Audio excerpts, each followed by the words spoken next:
Alors on va juste faire un petit rappel concernant les fleurs. De quoi elles sont composées. Effectivement, je vais parler de nectar. Bon là on peut pas le voir bien entendu.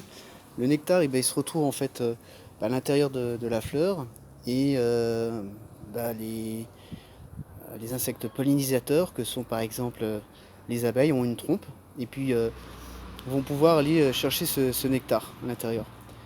Tout autour on voit, j'essaie de m'en rapprocher, ces petits grains de pollen qui sont autour.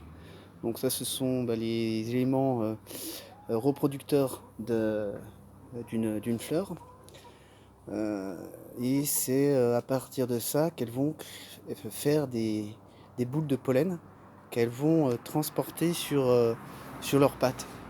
Et sur leurs pattes, bon, on ne peut pas le voir, elles ont les dernières pattes postérieures, elles ont un espèce de pic qui permettent de pouvoir planter cette boule de pollen, si je peux m'exprimer ainsi, et de pouvoir fabriquer cette boule de pollen qu'elles vont récupérer et rapatrier à la ruche. Et juste pour revenir aussi au nectar, certaines fleurs sont plus visitées que d'autres, tout simplement.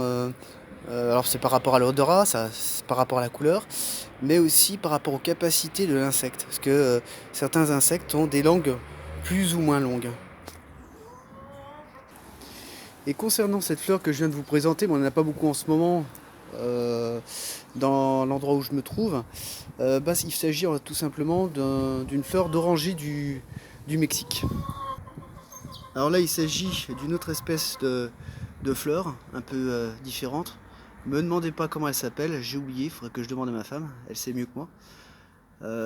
Comme je le précisais tout à l'heure, le pollen peut avoir différentes couleurs. Et ça, c'est important, cette variété.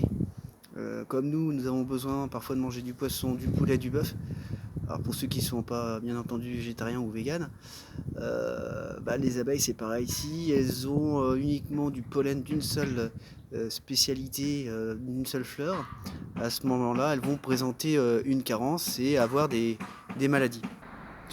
Et donc quand je parle de carence, c'est un peu le problème dont vous avez certainement entendu parler, le problème de la monoculture, où on fait de la culture du tournesol uniquement dans des très très grandes superficies.